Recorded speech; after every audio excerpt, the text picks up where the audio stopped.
Здравствуйте. Так. Здравствуйте. Здравствуйте. Это скрин в кармане.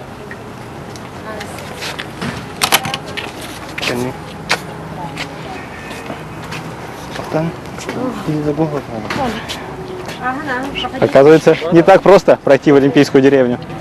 А уж само здание и подавно. Каждый корпус охраняется еще и изнутри. И не только человеком, но и его электронными помощниками. Олимпийская деревня, где во время игр живут участники и волонтеры, в другое время обычные студенческие общежития. Условия созданы, на наш взгляд, комфортные.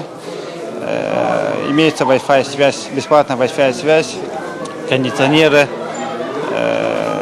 новая мебель, новый ремонт и так далее.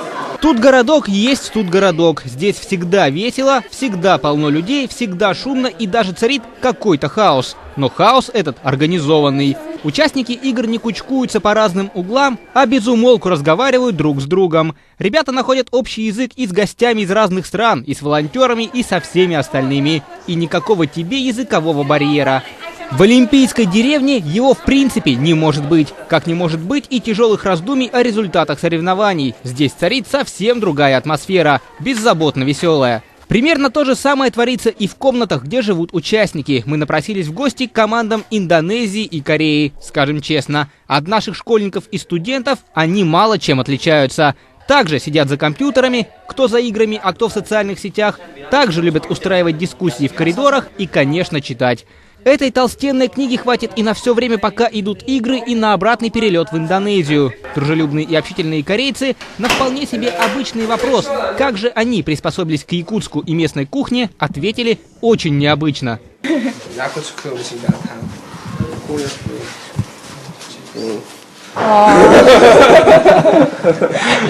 На игры, к слову, приехали не только спортсмены, тренеры, врачи и массажисты. На подмогу местным волонтерам приехала целая группа из Казани. Организаторам дополнительная помощь, ну а ребятам своеобразная тренировка перед универсиадой, которая пройдет в Татарстане через год. Это вообще самая лучшая работа, которая может быть, потому что они очень общительные и веселые. И мне кажется, все нюансы языкового барьера сглаживаются чувством юмора и улыбками. Казанцы развернули в Якутске свой собственный штаб, между прочим, с национальными мотивами. «Мы можем» – так переводится эта фраза на русский язык. Вот вы в Казани, как этих 20 человек, да, 21? 21 человек. Мы проводили отбор, то есть за месяц мы объявили на сайте отбор на стажировку на 5-е игры «Дети Азии». Вот, нам поступали заявки, определялся уровень английского языка. Ну и, конечно, здесь находятся ребята, на которых мы делаем такую большую надежду, возлагаем. Вот, то есть это в будущем на играх, это координаторы, конечно. Это не просто рядовые волонтеры, это координаторы деятельности групп волонтеров. Координация нужна и тогда, когда гости отправляются в столовую. Для азиатских стран это вообще отдельная тема. Кому-то нельзя говядину, кому-то свинину, кому-то другие продукты. Так что к выбору меню здесь относятся серьезно. Ну а гости, составляющие этого меню, с радостью поглощают. Как и чем живет студгородок, который на время игр превратился в место дислокации участников, вроде понятно. Непонятно только одно. Откуда в Олимпийской деревне эти люди на лыжероллерах и чем они вообще занимаются?